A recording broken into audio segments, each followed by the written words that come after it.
As a quick icebreaker, I actually taped $1,000 gift card under someone's chair to hyperice.com. So if everyone wants to check, I didn't do that and none of you fell for it. So I was kidding.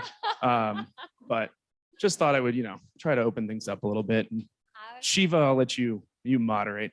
I'll kick it off. It was a good effort though, right? That was really good. Anyway, well, thanks everybody. It's wonderful to be here to kind of have this discussion with Joe. So I guess to kick it off, Joe, why don't you tell us a little bit about you've been with the company for about, I think, 6 years. Yep.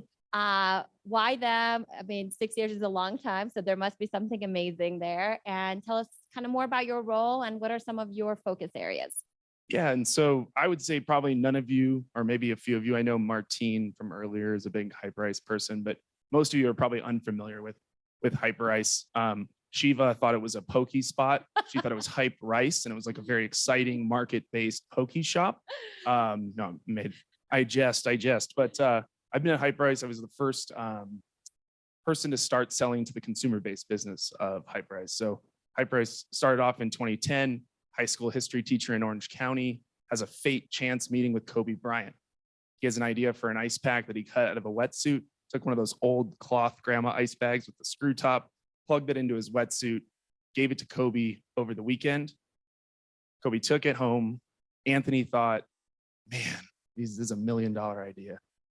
Kobe on Monday, Kobe, what'd you think of it? It was shit. And that was the feedback from Kobe. Anthony was actually putting together basically a pickup game at the time during the 2011 NBA lockout that Kobe was a part of. And Anthony was hosting the best players in the world in this high school basketball gym in Orange County. Kobe ended up giving him some great feedback, some impossible feedback, some things that only the best athletes in the world would want in an ice pack. Kobe satisfied all those demands. Kobe was our first customer, named the product after Kobe's shoe, which was the Hyperdunk. Kobe then said, also a terrible name, which was Hyperice. If you ever start your own company, do not name your brand after your first product because you might turn into a consumer electronics company like we have over the last 8 years. So our company only sold to professional sports until 2016. I became the first employee kind of to sell to an everyday person. So fitness, spa hospitality, PT Chiro. As a brand, we really focus on B2B2C. And so we want you to experience our product with someone who knows what they're talking about, who you trust with your body. Trainer, massage therapist, PT Chiro, a orthopod. We want even someone who's an educated ski instructor, a golf instructor. We want them to teach you about how to feel and move better. And so it's always been B2B2C, and that's kind of been my focus at the brand. And so today we sell to 60 countries. We are really fortunate to have partnerships with all the major big box retailers, as well as Equinox and Crunch and Orange Theory and berries and you name it. And we want people to see what we're doing. During the pandemic, that B2B plan shifted drastically because we lost thousands of experiences overnight. You could no longer go to Massage Envy in their 1,200 locations and get the rapid tension relief massage with our percussion massager. That was gone. Equinox was closed. Crunch was closed. Orange Theory was closed. Golf courses were closed. Our retail was closed. And so we really focused on our core business, our old core business, which was taking care of the world's best athletes. If we created products that were up to their demand and priced them at a price point that anyone could afford, we could have a winning scenario. And so we actually ended up partnering with the NFL, the NBA, Major League Baseball, the PGA Tour, UFC, to really help us tell our story while the world was shut down. So when everything was shut down, we were in the bubble and we were able to show our products on the sideline as a way to show people how people use this product on an everyday basis. Now that things are back open, we're really excited to be partnering with guys like Gymshark and creating partnerships that get out to people and let people try and experience the product. So it's a long way of saying it, but my job has changed quite a bit over the last 6 years. I was employee 8. We're still a really small company, but we're trying to make everyone on earth feel better. So they do have the product, the gun, I guess, massage gun. Is that the Hypervolt? Yep. So he tried it on me, and I was like, "Holy moly!" And you know how when you ask people, like, if you win the lotto, what's one of your dreams? And people say, well, I want to get a massage every day. So now an everyday person can get a massage if they had that. So we'll change the tagline. Hyperice. It's like winning the lottery. true. So it's funny talking about names. One of the reasons I joined Resonate, there was a lot of reasons, but one of it was like, hey, if a company knows, comes up with a name that actually makes sense, how cool is that? So at Resonate, we have consumer insights on 230 million US adults, and it's for advertisers and agencies and et cetera to be able to resonate. So if we had a drinking game, everybody would be wasted because people say resonate so many times as they're talking. So when I saw their name, I actually thought, like, what do they do? And as I've learned more, as preparing for this, I'm like, I need some of this product in my hands ASAP. So it's pretty awesome. So to me, it's really like I was sharing with you, it's like democratization of wellness and health, because it was so part of like being in an elite athlete's world. And now like your everyday person who goes to Target can get it. So, and I looked at your mission and it says, help everyone on earth to move and live better. That's a lofty goal. So what else are you guys doing to really make it kind of accessible? Or how are you deciding who's your next B2B partner to get it to the everyday person? I think for us as a small kind of emerging brand, we really look at partner focus in a lot of ways. Like, how do we work with partners? We know we're not the meat and potatoes. Like, we want to be kind of the aperitif or the nice port wine after a beautiful dinner with candlelight with Steve and the rest of the Gymshark team, right? Like, we know that we're not the reason you're coming, but we can be that partner that can create that experience for and with you. And so when we work with even Fortune 500 companies for corporate wellness, like, it allows us to create recovery rooms and create a space for people to zone out or to help them work through some of their physical ailments. And so, when you say help everyone on earth move better, like, we really believe that as a company, we're creating technology and continuing to price it at a more and a more affordable rate in order to reach that full addressable market, which is everyone on earth who moves. When you think about your own daily habits, you brush your teeth 2 times a day. Someone at Arm & Hammer might do it 3 or 4 times a day based on, the brand loyalty. But how do we as a company help you get rid of some of the things that are challenging for your body? We build up plaque within our body. It's a different thing, and that's the easiest way to say it. But we want to be that company that teaches people about how to feel better, how to move better, how to actually, and when we acquired a company called Core at the end of last year, it was all about mental health.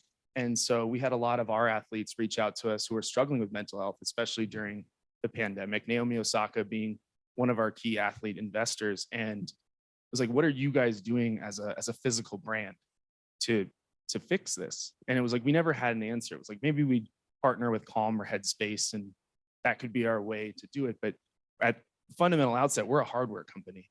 Like, we make products that apply to your body that have that instant reaction that you go, wow, this feels really nice, or my neck feels better. Or you get out of our Normatec boots and you say, my legs or my hips have never felt this good.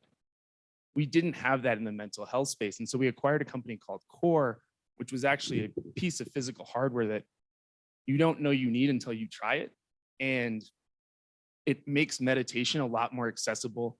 It allows you to get deeper into that meditation. It's a constant reminder.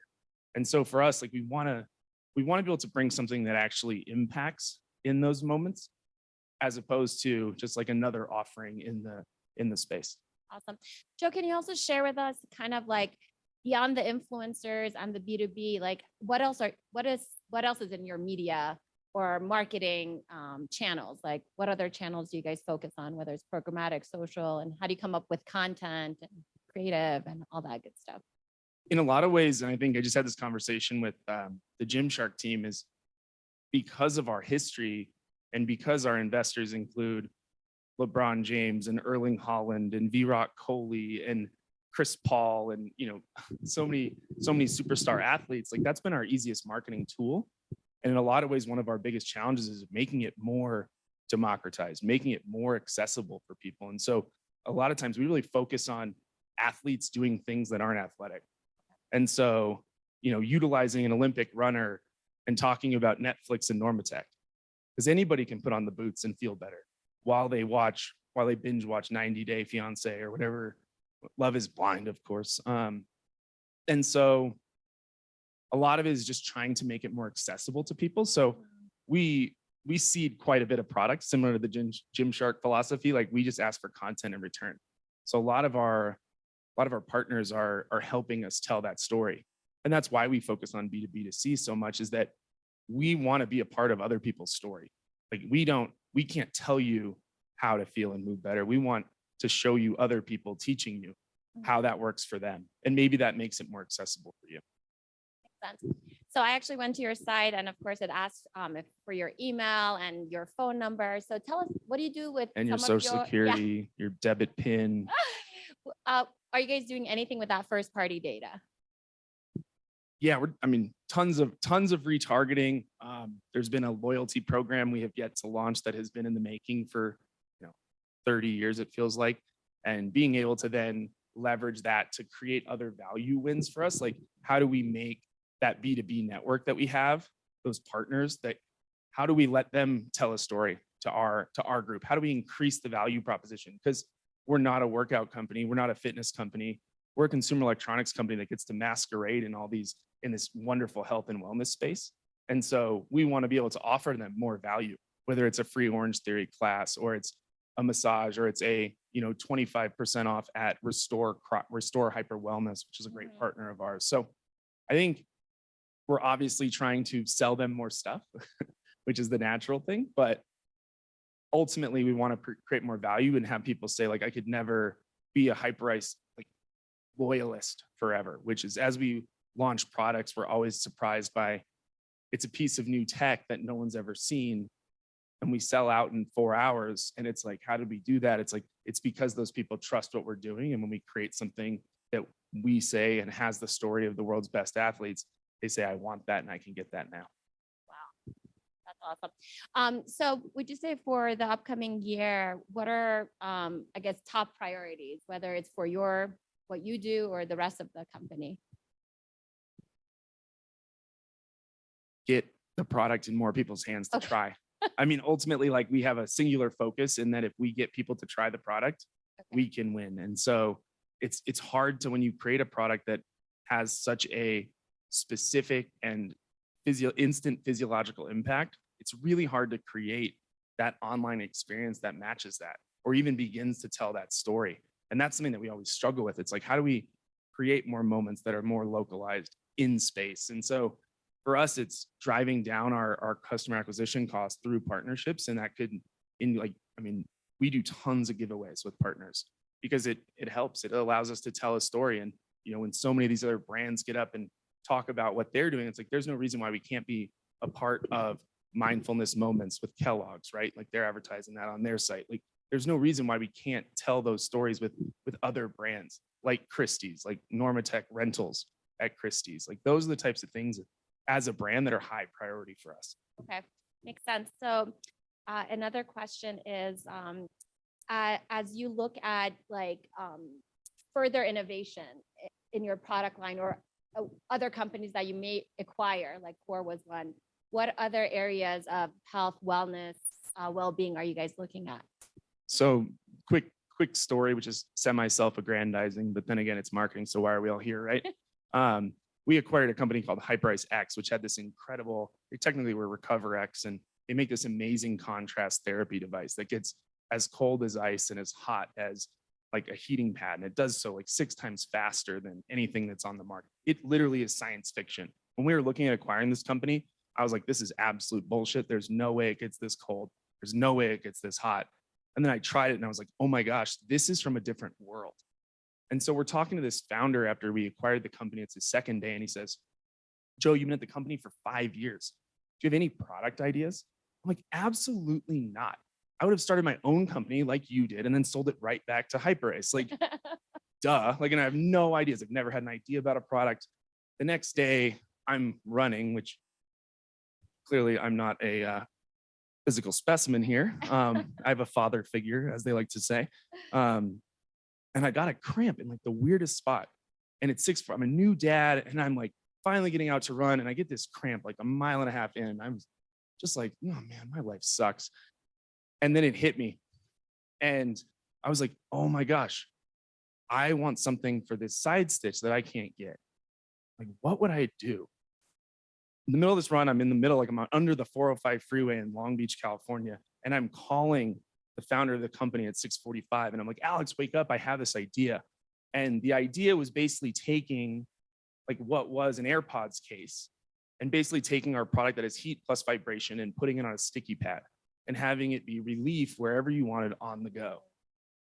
And he's like, I think I can make that work. And 2 days later, he had a prototype. And then we were off to the races. We released this product about a month and a half ago. It's called the Venom Go. It has reusable sticky pads. It's a pretty incredible product, but it's one of those things where when you ask, like, where does this product come from? We then workshopped it with professional athletes, but it was actually the reverse of how we create everything else. Like our vibrating foam rollers came from watching professional athletes roll on a regular foam roller on top of a power plate. Like we're not very innovative. We just have conversations and we ask a lot of questions to the people who put their bodies on the line the most. And it's like, what do you need? And if we can answer that question for them and we can bring that, so it's kind of a weird, like on our roadmap coming up, like we have a lot of incredible stuff. Nothing I can talk about. So always up to no good, but we released another 3 products this year. Our Normatec Go is an incredible product for circulation on the go. It's a smaller version of our dynamic air compression that's perfect for travel. So more in line with extensions. Now, talking about circulation, this is just ideas as I was kind of listening to you and researching for like the everyday person who's not an elite athlete, like me, maybe a lot of us. So they say like sitting at your desk is basically worse than cigarette smoking. And that's why like all the standing desks. But part of the reason is circulation. So are you guys doing anything to look at like you look at the athletes for what they need, but then for that normal person, where are you looking at their lifestyle to say, hey, like what would even resonate to them to some extent? Well, I think they deal with a lot of the same challenges we do. They sit a lot, they travel, they're on planes. But also, with Normatec actually came from an MD PhD in the Boston area who was looking to take care of women with post-mastectomy lymphedema who were experiencing extreme swelling in their left arm. And she decided that she wanted to create a better mousetrap than what was out there. If you've given birth, you might have had some of these compression things on your legs that are pretty junky. She wanted to make something better. Her crazy son, 15 years later, wanted to meet the Boston Celtics, took this product that was a medical product to them and said, hey, you should try this if any of these guys tear their ACL or get hurt, sprain an ankle, they could put this on. It really helps with circulation. They came back and kept buying and buying and buying. And the founder of Normatec, or the son of the founder, said, why are all these guys getting hurt? And they're like, no one's getting hurt. This is just for recovery. He's like, what's recovery? And so that's kind of where like the Normatec story started. So yeah, absolutely. Like, especially with the circulation, the Normatec Go is a 3-chamber compression system that goes from your ankle to your knee. And so your calf is actually, to your point about standing desks, your calf is actually your second heart. So movement is not only important for that, but it's important to move fluid, move, lymphatic acid, move all this junk that you're creating in your body, whether moving or not. Like movement for us is irrelevant in the sense that we want to keep you moving, but we also want to just make you feel better, right? Like aging is the loss of movement over time. I'll say that again. Aging is the loss of movement over time. When you look at animals or family members in your life, when they stop doing the things that they love, which tend to be with movement, the decrease in their quality of life and the decrease in their life goes very, very quickly. So our goal as a company is to keep people moving. And so when you think about this, like, yeah, they're professional athletes, but they just do a lot of one thing. Like we do a lot of everything. Like, I mean, picking my son up out of the crib, like the amount of times I've thrown on my back is pathetic. And I'm sure you're all in the same boat. Like some of us sleep funny or have a bad dream and your neck is off for 3 days. Like you deserve to feel better. And so we've all lived with that pain. How can we help you kind of like fix it quicker? So that's kind of where we're ish at. That was a long-winded answer to a short question. No, that was perfect. So the other thought you said, hey, a lot of the way you sell is like that experience. So, with companies like from Tesla to, I don't know, Microsoft, they all have like stores in malls. Are you guys experimenting with opening some stores where people can come and experience you at a pop-up or anything like that? Mostly through partners. So if you go today to Massage Envy, you can get the rapid tension relief massage that uses our hypervolts. If you go to Restore Cryo, you can use our Normatec boots, and they're 250 locations. If you go to Stretch Lab, they have a few around here in Cherry Creek. You can get stretched and hypervolted. You can experience our products there. Like for us, we love being a part of the story. We love being a part of everyone else's movement because it allows us to tell this holistic story of wellness and surround you with this proposition to where the frequency illusion not only happens, but like exists because you start actually seeing it everywhere. And so like when you see a hypervolt, all of a sudden you see it everywhere. All of a sudden you go to our website and we start following you around the internet, but then you see it at our partner locations. So for us, I don't know if we'll do, ultimately, like we'd love to do some like super top high end experience stores that you could rub shoulders with the world's best athletes on earth that's near, LAX or JFK, but not necessarily on the roadmap right now. We'd rather be a part of like the Gymshark store launch at Regent Street and creating an experience there. It's kind of where we're going. Makes sense. As I was preparing for this, our SaaS platform, you can on the fly create segments or audiences.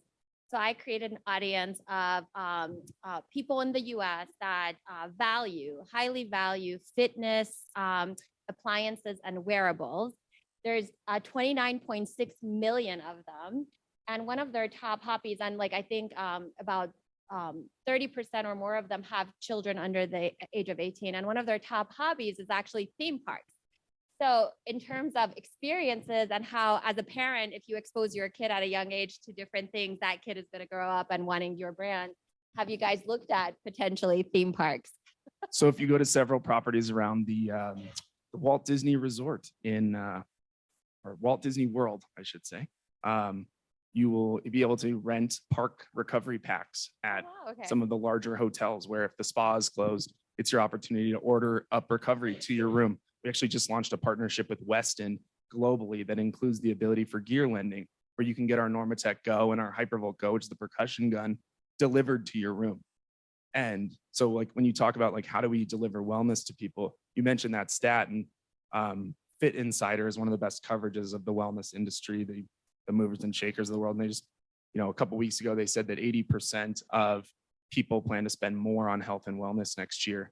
And 64% of people said that health and wellness was the last thing that they would sacrifice in terms of their spending going into this recession. So I think if we keep telling that wellness story, and there's that opportunity to go follow Fit Insider, they're geniuses, wonderful followers of this whole space. But just some staggering data on, originally when we started selling this product, we felt like it was luxury, it was premium. But the more we've learned, it's like the ultimate premium is health, like is taking care of yourself and feeling and moving better. And so we're really excited to bring that premium, that health as a premium to every single person. So yeah, that makes sense. All the data also shows like burnout is such a huge thing. And as an employee or employer, what can you do through products like yours to really increase that sense of well-being? So that makes sense. So of course, I'm a little bit biased because I'm on the vendor side, and I know there are other vendors here. So I know we all always love to know about your challenges, like what brand challenges you guys have. So are there any challenges that you guys are trying to solve for that if we here learned about it, maybe we could give some suggestions? And we will be hiring a CMO in January. Okay. And so that person, I'm glad to pass along your wonderful services to that person once they start on their first day, for sure. But I would say ultimately, it's like, how do you create a digital experience that matches an incredible physical experience? And like, I don't think there's an answer for that. Is it rentals? Is it on-site delivery? Like, that's like the biggest challenge for us as a brand. Like, you put our product on you, and I have one in my backpack. We have a few running around this office everywhere, unless everyone took them home, which is possible. But once you try it, the clock is set. Mm-hmm. We don't have that on our site. There's no place on the internet that offers that. Most retailers, in the same way, like we use retail as a distribution point, like where you can go pick up our product after you've experienced it somewhere else. Like in a lot of retailers outside of some of our experience-based guys, they're not creating that customer for us. They're finding it somewhere else. So it's like, as a brand, that's our biggest challenge, is like telling that story digitally. So if anybody has a way to fix someone's body using the internet, like holla. Makes sense. So I think we'll open it up to questions.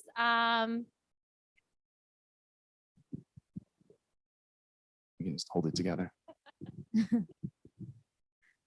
So I was fascinated to hear about the way that you innovate, and it seems like the team is super agile in terms of all around innovation, actually.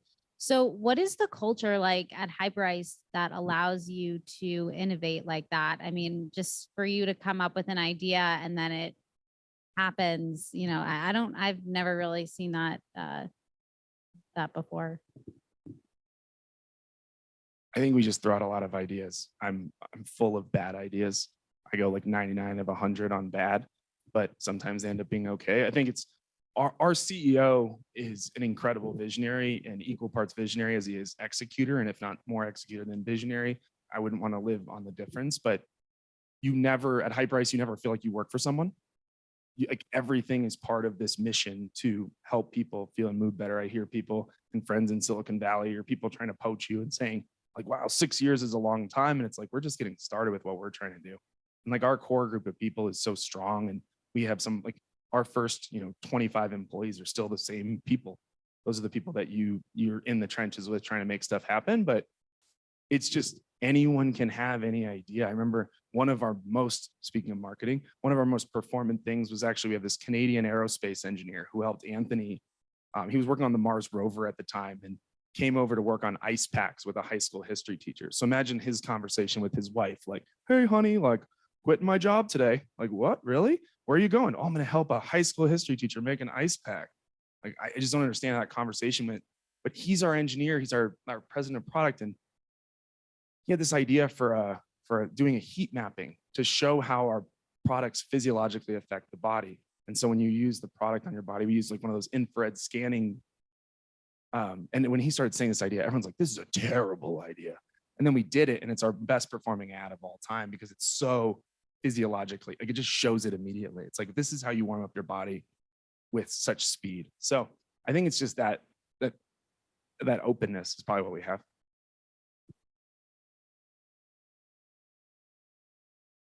Hey guys, Sharif again. So our company, obviously with water flossers, we're very technology driven. So, engineering is a big piece of what goes into our product. How do you lean on what is the role of technology first versus consumer insight first, right? How does that play a role in your innovation? I think we say, is it possible? Is probably the first question. An athlete comes to us and says they want this type of thing, or someone says, is this possible? Like with my product, the guy said, Alex, and it's more Alex's product than mine. I just had this crazy idea and held up AirPods and a sticky pad. So, but he's the one who cut up his wife's or his girlfriend, soon to be wife, I think, her sticky bra that's the strapless. And that's like, we found out that was actually a better way to do it. And so it's like, is it possible? And if it's not possible, what's the timeline on battery technology to improve? Like some of our products vibrate so heavily that you go, what is going on here? Like, how did they do this? And so as battery technology, as motor technology improve, a lot of the time we have stuff that we can't make because of what it either will cost or kind of the actual parameters of like physical, mechanics. So hopefully that helps a little bit, but.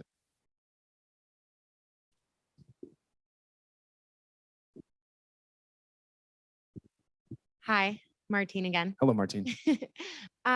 So I know that you mentioned a big part of activations and whatnot for you guys is partnerships with brands. And I want to know if you guys are involved in any type of activations in like professional sporting events or sports games or NBA games or anything like that. Yeah, so when you make products that have vibration in them, and then you combine that with people who are drunk at stadiums with alcohol, the jokes tend to be not appropriate for work. And so like we got over that very quickly. And so everything for us is thinking about the right spot. So we're the official recovery technology partner of Ironman. So we will activate at every Ironman globally.